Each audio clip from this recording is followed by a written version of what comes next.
जी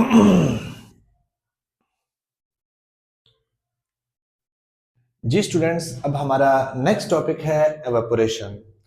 अब आप सोच रहे होंगे कि सर एवापोरेशन पढ़ा रहे हैं। एवापोरेशन तो बहुत आसान टॉपिक है कि जिसमें कोई लिक्विड वेपर्स बन के उड़ जाते हैं, तो वो प्रोसेस एवापोरेशन कहलाता है और बहुत आसान सा टॉपिक है कि ये सर क्यों पढ़ा रहे हैं। देखिए, ऐसा नहीं है। जब आप एग्जाम में बैठते हैं और एग्जाम में आपसे एक प्रोसेस पूछा जाता है किसी साइंटिफिक बेस या साइंटिफिक टर्मिनोलॉजी का, या कोई भी इस तरह का कोई कॉन्सेप्ट आपसे पूछा जाता है, तो आप ऐसा फीका सा जवाब नहीं देते। आप उसके पीछे जो बिहाइंड द स्टोरीज या बिहाइंड द सीन्स वाले जो प्रोसेसेस चल रहे होते हैं, उसके पीछे क्या लॉजिक्स होती हैं, उसके पीछे क्या मैकेनिज्म्स चल रहे होते हैं, आप जब वो सब चीजें ब्रीफ करेंगे, वो सब चीजें उनको एक्सप्लेन करेंगे, तभी आप एग्जाम्स में मार्क्स गेन कर पाएंगे, एक्वायर कर पाएंगे। ठीक हो गया? तो जरा देखते हैं कि क्या ये वाकई इतना आसान टॉपिक है या नहीं है। चलें ये देखते हैं। एवापोरेशन एवापोरेशन क्या चीज है? Loss of liquid molecules from the surface of a liquid. मेरे पास एक लिक्विड पड़ा हुआ है, ठीक है, किसी भी चीज में लिक्विड है, पानी है सपोज, और वो पानी के जो ऊपर जो सतही मॉलिक्यूल्स हैं, जो सरफेस के ऊपर हैं, जब वो मॉलिक्यूल्स आहिस्ता आहिस्ता उड़ना शुरू हो जाए, हवा में जाना शुरू हो जाए, तो वो मॉलिक्यूल्स का जाना हवा में वो कहलाता है, वो प्रोसेस कहलाता है एवापोरेशन। ठीक है? और ये सिर्फ सरफेस मॉलिक्यूल्स की बात हो रही है। अगर मेरे पास कोई लिक्विड है और लिक्विड के जो सरफेस के ऊपर के मॉलिक्यूल्स उड़कर हवा में जाना शुरू कर दें, इधर उधर, सिर्फ सरफेस के मॉलिक्यूल्स, अगर वो हवा में गैसेस या वेपर्स बनना स्टार्ट कर दें, तो वो प्रोसेस एवापोरेशन कहलाता है। दूसरी बात, these molecules gain enough kinetic energy to overcome the intermolecular forces। ये जो मॉलिक्यूल्स होते हैं, अब आप सोच रहे होंगे कि सर लिक्विड है, लिक्विड के ऊपर से वो मॉलिक्यूल्स क्यों कर उड़ेंगे? तो होता ही है कि कोई भी लिक्विड के जो सरफेस के जो मॉलिक्यूल्स होते हैं, वो इर्द गिर्द से एनफ काइनेटिक एनर्जी गेन कर लेते हैं इन द फॉर्म ऑफ हीट। आप समझे? मतलब एनर्जी गेन करते हैं इन the form of heat, mostly in the form of heat. Otherwise और भी डिफरेंट एनर्जीज होते हैं जो कि उसके ऊपर असरअंदाज हो रहे होते हैं। तो कोई भी लिक्विड की सरफेस के ऊपर जो लिक्विड के मॉलिक्यूल्स हैं, वो इर्द गिर्द से हीट एनर्जी एब्जॉर्ब कर लेते हैं या गेन कर लेते हैं, जिसकी वजह से उन मॉलिक्यूल्स के अंदर बहुत ज्यादा काइनेटिक एनर्जी आ जाती है। और जब किसी चीज में काइनेटिक एनर्जी आए, तो वो चीज मूव करना शुरू करती है, और वो क्या करते हैं, अपनी जो सरफेस वाली पोजीशन है वो छोड़कर हवा में मूव करना शुरू कर देते हैं। ठीक है? तो वो एक्चुअली इर्द गिर्द से एनर्जी एब्जॉर्ब करते हैं, गेन करते हैं, जिसकी वजह से उनकी काइनेटिक एनर्जी बढ़ जाती है, जिसकी वजह से वो मॉलिक्यूल्स अपनी सरफेस को छोड़कर हवा में उड़ना शुरू कर देते हैं। ये बात समझ आ गई? तो इस तरीके से ये एवापोरेशन का प्रोसेस होता है। अच्छा, एक एक बात और है, वो ये कि जब ये मॉलिक्यूल्स हवा में उड़ना शुरू करेंगे, तो पीछे जो इर्द गिर्द के जो दूसरे मॉलिक्यूल्स हैं जो सरफेस के, वो फौरन उस जो जगह खाली हुई है सरफेस के ऊपर, वो उस जगह पर आकर ऑक्यूपाई होना स्टार्ट करेंगे। तो जब भी आप देखें ना कि एक सरफेस है, सरफेस के ऊपर लिक्विड मॉलिक्यूल्स हैं, लिक्विड मॉलिक्यूल्स हवा में उड़ना शुरू करते हैं। जैसे ही वो लिक्विड मॉलिक्यूल्स हवा में उड़ना शुरू करेंगे, हवा में जाना शुरू करेंगे, तो इर्द गिर्द के जो लिक्विड मॉलिक्यूल्स हैं सरफेस के इर्द गिर्द, वो उस जगह पर ऑक्यूपाई करना शुरू कर देंगे, यानी उनकी काइनेटिक एनर्जी थोड़ी सी कम हो जाएगी, जिसकी वजह से एक कूलिंग इफेक्ट प्रोड्यूस होता है। जिस तरह अक्सर हमें पसीना वगैरह आता है, तो हमारा जो पसीना हवा में उड़ता है, तो हमें कूलिंग सी इफेक्ट आती है, क्योंकि काइनेटिक एनर्जी कम हो जाती है उस जगह पर।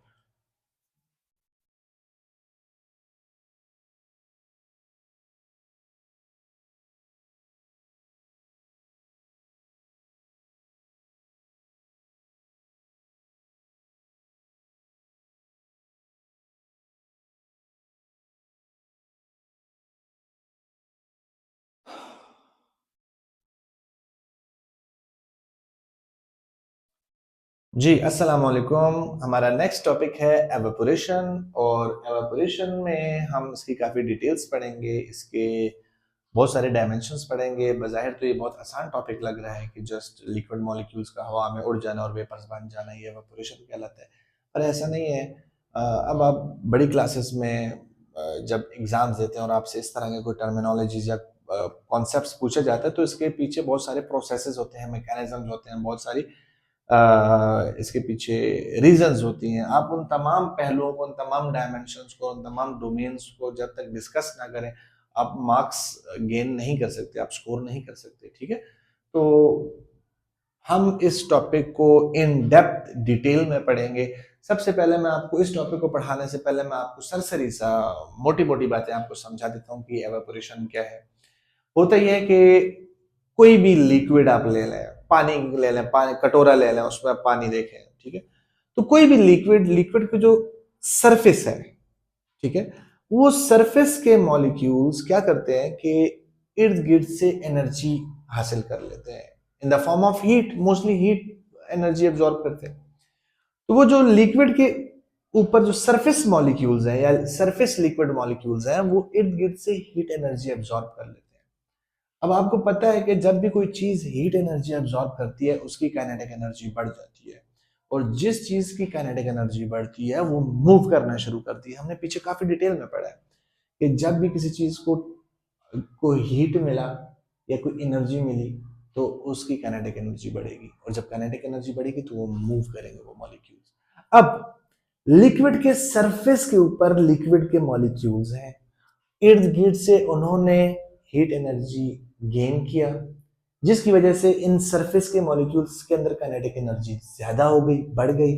अब काइनेटिक एनर्जी बढ़ गई तो इन मॉलिक्यूल्स ने मूव करना है तेजी से, तो ये तेजी से अपनी जगह छोड़ के हवा में मूव करना शुरू कर देते हैं, यानी अपनी पोजीशन, यानी इंटरमॉलिक्यूलर फोर्सेस, ये जो सरफेस के ऊपर जो भी सरफेस होगी लिक्विड की उसके ऊपर जो इंटरमॉलिक्यूलर फोर्सेस हैं जिन्होंने उन एटम्स को, लिक्विड के एटम्स को जोड़ के रखा हुआ है, वो इतनी काइनेटिक एनर्जी उनके अंदर आ जाएगी, इतनी हीट एब्जॉर्ब कर लेंगे वो सरफेस के मॉलिक्यूल्स कि फौरन वो इंटरमॉलिक्यूलर फोर्सेस भी कमजोर पड़ जाएंगी और ये मॉलिक्यूल्स हवा में उड़ना शुरू कर देंगे in the form of vapours. तो ये सरफेस के, लिक्विड के सरफेस के ऊपर से जो मॉलिक्यूल्स का हवा में उड़ जाना, ये प्रोसेस एवापोरेशन कहलाता है। ठीक हो गया। दूसरी बात हमने क्या देखी कि इर्द गिर्द से उसने हीट एनर्जी ऑब्जॉर्ब की थी जिसकी वजह से काइनेटिक एनर्जी बढ़ गई थी उसकी, और जिसकी वजह से उन्होंने अपनी जगह छोड़ी। दो बातें हो गई। तीसरी बात कि इसमें सिर्फ सरफेस के मॉलिक्यूल्स इन्वॉल्व होते हैं, सिर्फ सरफेस वाले, ऊपर ऊपर सतह पे सरफेस के ऊपर, ठीक है, सिर्फ वो मॉलिक्यूल्स इन्वॉल्व होंगे। इसके अलावा एक और इंपॉर्टेंट पॉइंट है, वो ये है कि जब भी सरफेस के molecules enough kinetic energy gain करें हीट की वजह से और वो मूव करना शुरू करेंगे, तो आप देखें कि उसकी वजह से जो इर्द गिर्द के जो सराउंडिंग पार्टिकल्स हैं या सराउंडिंग लिक्विड मॉलिक्यूल्स हैं उनकी काइनेटिक एनर्जी डाउन हो जाएगी। क्यों? क्योंकि इनकी काइनेटिक एनर्जी तो ज्यादा हो गई, तो ये तो उड़ गए, तो सराउंडिंग मॉलिक्यूल्स की काइनेटिक एनर्जी कम हो जाती है। और जब भी किसी जगह पर काइनेटिक एनर्जी या सराउंडिंग मॉलिक्यूल्स की काइनेटिक एनर्जी कम होगी, कूलिंग इफेक्ट होगा। हमने कूलिंग कर्व में पढ़ा था ना कि जब ग्राफ नीचे आ रहा था काइनेटिक एनर्जी कम हो रही थी, तो कूलिंग इफेक्ट प्रोड्यूस होता है। तो जिन मॉलिक्यूल्स ने, जो सरफेस के ऊपर जिन मॉलिक्यूल्स ने हीट एनर्जी गेन करके काइनेटिक एनर्जी बढ़ी उनकी और फिर वो उन्होंने मूव करना शुरू कर दिया, वो तो मूव कर गए, लेकिन सराउंडिंग मॉलिक्यूल्स की काइनेटिक एनर्जी कम हो गई उसकी वजह से, क्योंकि इनकी ज्यादा हो गई है तो ले गए अपनी एनर्जी सारी, तो जो पीछे एनर्जी रह गई काइनेटिक एनर्जी बाकी मॉलिक्यूल्स की वो थोड़ी रह गई, वो काइनेटिक एनर्जी डिक्रीज हो गई, जिसकी वजह से वो इर्द गिर्द के मॉलिक्यूल उस जगह को ऑक्यूपाई करना शुरू कर दें, क्योंकि जगह खाली हो जाती है। वो सरफेस के ऊपर जो मॉलिक्यूल्स उड़ गए उनकी जगह खाली हो गई, तो बाकी मॉलिक्यूल्स उनकी जगह पर आना स्टार्ट करते हैं, काइनेटिक एनर्जी कम हो जाती है, जिसकी वजह से कूलिंग इफेक्ट प्रोड्यूस होता है। ठीक है, अक्सर हमें पसीना आता है ना, आप देखेंगे पसीना आने की वजह से क्या होता है कि वो जो मतलब जो पसीना हमारे स्किन पर होता है जब वो हवा में उड़ रहा होता है तो आप देखें कि हमें कूलिंग इफेक्ट आ रही होती है, क्योंकि वो जो पसीना उड़ गया वो तो काइनेटिक एनर्जी साथ ले गया। तो इर्द गिर्द के जो सराउंडिंग में जो स्वेट पार्टिकल्स हैं वो फिर उनकी काइनेटिक एनर्जी कम हो जाती है और वो उस जगह को ऑक्यूपाई करते हैं, तो वहां पे हमें cooling sensation, cooling feeling, cooling sensation feel होती है। ठीक हो गया। तो ये बेसिक सा मैंने आपको हल्का फुल्का सा इसका बैकग्राउंड समझा कि बुखारात बन के उड़ते कैसे हैं, कोई लिक्विड बुखारात बन के कैसे उड़ते हैं, कोई लिक्विड किस तरीके से वेपर्स बनते हैं और ये जो एवापोरेशन का प्रोसेस है होता कैसे है। तो मैंने बिहाइंड द सीन्स वाली स्टोरी जरा आपको सुनाई। अब जरा चेक करते हैं कि ये यहाँ पर क्या लिखा हुआ है। हम देखते हैं, loss of liquid molecules from the surface of a liquid. कोई भी सरफेस ऑफ द लिक्विड से अगर लॉस ऑफ लिक्विड मॉलिक्यूल्स होना स्टार्ट हो जाए तो वो एवापोरेशन कहलाता है। दूसरी बात, these molecules gain enough kinetic energy to overcome the intermolecular forces। ये जो सरफेस के ऊपर जो मॉलिक्यूल्स होते हैं ये इतनी काइनेटिक एनर्जी गेन कर लेते हैं कि ये इंटरमोलिकुलर फोर्सेस को ओवरकम कर लेते हैं, उनके ऊपर हावी हो जाते हैं और इंटरमोलिकुलर फोर्सेस को कमजोर कर देते हैं और मजबूर कर देते हैं कि भाईजान हमें हवा में उड़ने दो। तो वो जो सरफेस मॉलिक्यूल्स हवा में उड़ जाते हैं। Only molecules at the liquid's surface participate in this process। सिर्फ जो सरफेस के ऊपर लिक्विड मॉलिक्यूल्स हैं, सरफेस के ऊपर सिर्फ वही पार्टिसिपेट करेंगे एवापोरेशन के प्रोसेस में। इसके अलावा जो डेप्थ वाले हैं वो इन्वॉल्व नहीं होंगे, पार्टिसिपेट नहीं कर पाएंगे। अच्छा, energy for evaporation comes from the surrounding environment to the surface molecules. सवाल ये पैदा होता है कि सर सरफेस मॉलिक्यूल्स को ये एनर्जी दे कौन रहा है, काइनेटिक एनर्जी दे कौन रहा है? तो इर्द गिर्द से heat energy, light energy, air की मूवमेंट एनर्जी, बहुत सारी एनर्जीज हैं जो कि सरफेस मॉलिक्यूल्स को मिल जाती हैं। उस सरफेस के मॉलिक्यूल को जब ये एनर्जी मिलती है तो इसकी काइनेटिक एनर्जी बढ़ जाती है, जिसकी वजह से ये हवा में, ठीक है। सो एनर्जी एवापोरेशन के लिए जो मिलती है सरफेस मॉलिक्यूल्स को, वो इर्द गिर्द सराउंडिंग एनवायरनमेंट से मिलती है। अच्छा, evaporation can occur at any temperature but below the liquids boiling point.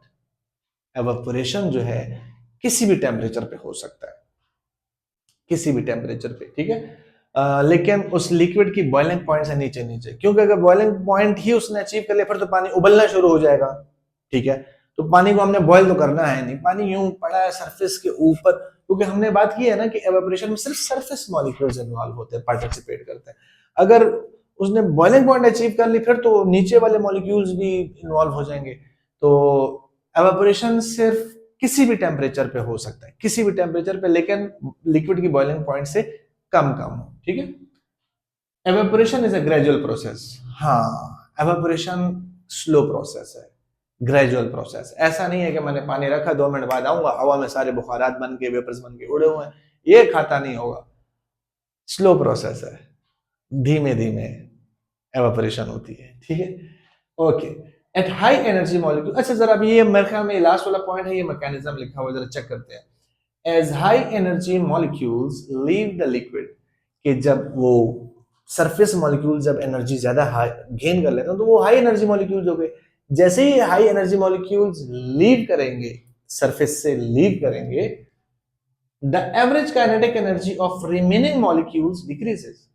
तो इर्द गिर्द के जो बाकी मॉलिक्यूल्स होंगे सरफेस के, उनकी एवरेज काइनेटिक एनर्जी थोड़ी कम हो जाएगी। क्यों? क्योंकि ज्यादा एनर्जी ये गेन करके ले उड़े, तो अब जो बाकी बच गई है काइनेटिक एनर्जी बाकी मॉलिक्यूल की, वो थोड़ी कम हो जाएगी, leading to a cooling effect, जिसकी वजह से क्या होगा? Cooling effect, cooling sensation feel होगी।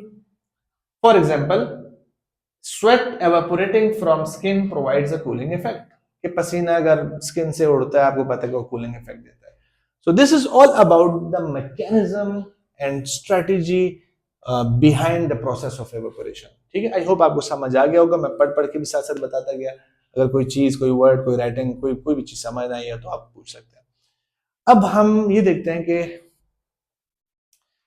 एवापोरेशन हमने पढ़ लिया। अब याद रखें कि हमारा जो गोला है, हमारा जो अर्थ है, इसके ऊपर बहुत सारे गैसेस की ब्लैंकेट है। जो हमारा अर्थ है, इसके इर्द गिर्द, दाएं बाएं, ऊपर नीचे, आगे पीछे, हर तरफ से गैसेस ने उसको घेरा हुआ है। वो गैसेस कॉन्टिन्यूसली प्रेशर लगा रहे हैं on the surface of earth, तो हर चीज के ऊपर प्रेशर लगा रहे हैं। मैं खड़ा हूं, मेरे ऊपर भी प्रेशर लग रहा है, हर चीज के ऊपर प्रेशर लग रहा है। ये जो गैसेस का जो प्रेशर जो हमारी जो अर्थ के ऊपर पड़ रहा है चारों तरफ से, ये प्रेशर कहलाता है एटमॉस्फेरिक प्रेशर, ठीक है। एक्चुअली एटमॉस्फेयर है ही हमारा सारा जो गैसेस की सराउंडिंग, जो हमारी इर्द गिर्द से हर तरफ से हम जो घेरे हुए हैं, तो वो तमाम गैसेस का मजमुआ, वो जो जिसने हमारे अर्थ को घेरा हुआ है, वही एक्चुअली एटमॉस्फेयर, और एटमॉस्फेयर एक प्रेशर लगा रहा है, वो कहलाता है एटमॉस्फेरिक प्रेशर। ठीक हो गया। अब मैं ये इतनी लंबी तमहीद क्यों बना रहा हूँ, लंबी कहानियां क्यों सुना रहा हूँ, वो उसकी वजह बताता हूँ। ये जो एवेपोरेशन है, इसमें आप देखें कि मॉलिक्यूल्स कहाँ जा रहे हैं, ऊपर। ठीक हो गया। और एटमॉस्फेरिक प्रेशर, प्रेशर किधर लगा रहा है, नीचे। एक चीज ऊपर जाना चाह रहा है, दूसरा उसको नीचे दबाना चाह रहा है। बात समझ आ रही है आपको, आप कॉन्सेप्ट ले रहे हैं। तो अगर एटमॉस्फेरिक प्रेशर बहुत ज्यादा है तो इसका मतलब है कि एवापोरेशन यानी जो सरफेस मॉलिक्यूल्स ने उड़ना है वो थोड़ा कम हो जाएगा। क्यों? ऊपर से एटमॉस्फेरिक प्रेशर भाई साहब फुल जोर लगा रहे हैं, तो एवापोरेशन स्लो होगी।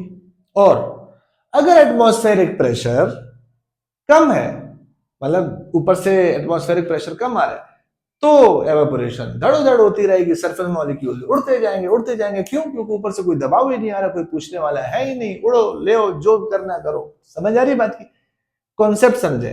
अब हम वही सेम कॉन्सेप्ट जो मैंने अभी आपको बताया उसको यहां पर अप्लाई करते हैं कि प्रेशर का एवापोरेशन के ऊपर क्या अमल दखल होता है।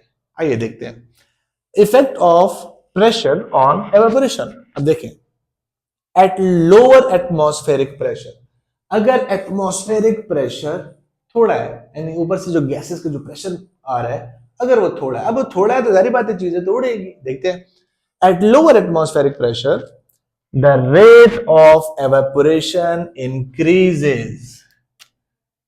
लोअर एटमॉस्फेरिक पे एवेपोरेशन की स्पीड इंक्रीज होगी। बात समझ आ रही है? ऊपर से दबाव कम है, जब दबाव कम है तो सरफेस मॉलिक्यूल आराम आराम से उड़ते जाएंगे। दूसरी बात, क्यों? Because of the less external pressure exerted on liquid surface, it is easy for the surface molecules of liquid to escape into vapor phase। वही वाली बात जो मैंने उर्दू में बताई वो ये अंग्रेजी में बता रहे हैं भाई साहब। क्यों? क्योंकि ऊपर से प्रेशर ही थोड़ा आ रहा है, तो बड़े आराम से सरफेस मॉलिक्यूल्स अपनी जगह छोड़ के हवा में उड़ना शुरू करेंगे, प्रेशर ही कम है। कहां पढ़ते हम? For example, water will evaporate more quickly at the higher altitudes. अच्छा देखें, एक हम हैं नॉर्मल सी लेवल पे खड़े हैं, मतलब मैं नॉर्मल सी लेवल पे, तो ऊपर से काफी सारा प्रेशर मेरे ऊपर आ रहा है। ठीक है। अगर मैं हायर अल्टीट्यूड पे चला जाऊं, मैं किसी नॉर्दर्न एरियाज में चला जाऊं, किसी पहाड़ी के ऊपर चढ़ जाऊं, ऊपरी जगह पे चला जाऊं, बिल्कुल ऊपरी, ठीक है, एटमॉस्फेयर के करीब, तो वहां पर एटमॉस्फेरिक प्रेशर कम होता है। ये बात याद रखिएगा। यानी अगर मैं पहाड़ से नीचे जाके हिमालय पहाड़ से नीचे मैं खड़ा हूं, तो वहां पर मेरे ऊपर एटमॉस्फेरिक प्रेशर बहुत ज्यादा है, बहुत ज्यादा प्रेशर मेरे ऊपर आ रहा होगा। तो अगर मैं वहां पर एवापोरेशन देखूंगा तो वहां पर एवापोरेशन स्लो होगी।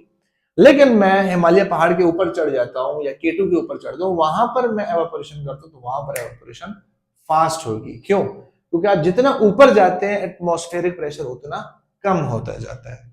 तो जितना आप ऊपर यानी हाइट पे जाएंगे, हाइट पर एटमॉस्फेरिक प्रेशर कम है। अगर एटमॉस्फेरिक प्रेशर कम है तो इसका मतलब है एवापोरेशन ज्यादा है। तो प्रेशर और एवेपोरेशन इन दोनों का इनवर्स रिलेशनशिप है। अगर प्रेशर ज्यादा होगा एवेपोरेशन कम होगा, प्रेशर कम होगा तो एवेपोरेशन धड़ोधड़ होगा, ज्यादा होगा। तो प्रेशर और एवेपोरेशन का इनवर्स रिलेशन है। तो water will evaporate more quickly, water तेजी से बुखारात बन के हवा में उड़ेंगे एट हायर एल्टीट्यूड्स, ऊंची जगहों पर। अब मैंने इससे क्या नतीजा निकाला कि एवेपोरेशन की इनवर्स रिलेशनशिप है प्रेशर के साथ। एक और बात देखते हैं कि एट हायर एटमॉस्फेरिक प्रेशर, अब किसी जगह पे मिसाल तौर पर मैं सी लेवल पे खड़ा हूं और यहां पर प्रेशर बहुत ज्यादा है एटमॉस्फेरिक का, ठीक है, वहां पे क्या होगा? The rate of evaporation decreases. अब वहां पर जहां पर एटमॉस्फेरिक प्रेशर ज्यादा है वहां पर एवेपोरेशन डिक्रीज हो जाती है। वजह मैंने आपको बता दी। क्यों? Because of the extreme external pressure on the liquid surface. क्योंकि ऊपर से क्योंकि एक्सट्रीम प्रेशर आ रहा है, जब एक्सट्रीम प्रेशर आ रहा है एटमॉस्फेयर का एवापोरेटिंग मॉलिक्यूल्स या एवापोरेशन के ऊपर, या जो मॉलिक्यूल्स एवापोरेट कर रहे हैं उनके ऊपर, तो कहां वो बुखारात बन के उड़ने देंगे, कहां वो लिक्विड को वेपर बनने देंगे? क्योंकि प्रेशर आ रहा है, दबा रहा है उसको। So because of the extreme external pressure on the liquid surface, it makes the molecules more difficult to escape into vapor phase. बहुत मुश्किल हो जाएगा उस सरफेस, जो लिक्विड की जो सरफेस है, उन मॉलिक्यूल्स के लिए कि वो अपनी जगह छोड़ें। कैसे छोड़ेंगे? प्रेशर इतना आ रहा है, वो उड़ना चाहते हैं, ऊपर से प्रेशर आ रहा है। इसका मतलब है कि अगर प्रेशर बहुत ज्यादा होता जा रहा है, लिक्विड सरफेस के मॉलिक्यूल इजीली एस्केप नहीं कर सकते, भाग नहीं सकते इनटू द वेपर फेज। तो प्रेशर ज्यादा है, एवापोरेशन कम हो जाएगी।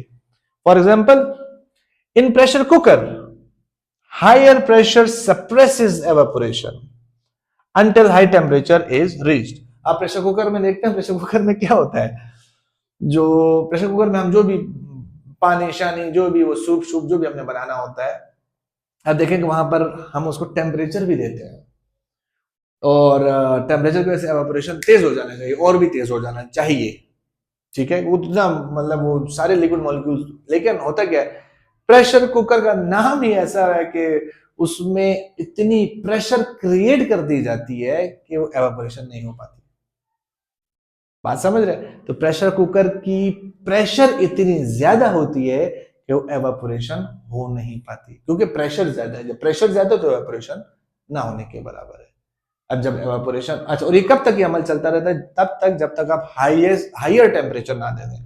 हाँ, अगर आपने टेम्परेचर चूल्हा बहुत ही तेज कर दिया सब कुछ, तो अब जनाब एवापोरेशन होगी, ठीक है, क्योंकि आपने टेम्परेचर बहुत ज्यादा। लेकिन प्रेशर कुकर में बहुत हायर प्रेशर होता है, वो हायर प्रेशर सप्रेस करता है, स्टॉप करता है, रोकता है किसको? कौन से प्रोसेस को? एवापोरेशन को।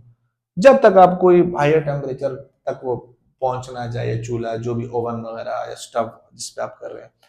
तो आई होप सो कि आपको बेसिक फिलॉसफी समझ आ गई होगी एवापोरेशन की, होता कैसे है, क्यों है, कौन से टेम्परेचर पे होता है, फास्ट है या स्लो प्रोसेस है, कूलिंग इफेक्ट क्यों इससे हमें सेंसेशन फील होती है, और प्रेशर केस पे क्या इफेक्ट है, ये प्रेशर क्या है, एटमॉस्फेरिक प्रेशर क्या है, एटमॉस्फेरिक प्रेशर का एवापोरेशन से क्या लेना देना है, इनका आपस में रिलेशन क्या है, और हायर अल्टीट्यूड पे एवापोरेशन कैसे होती है, लोअर अल्टीट्यूड पे एवापोरेशन कैसे होती है, इनकी चंद ये एग्जांपल्स हमने देखी।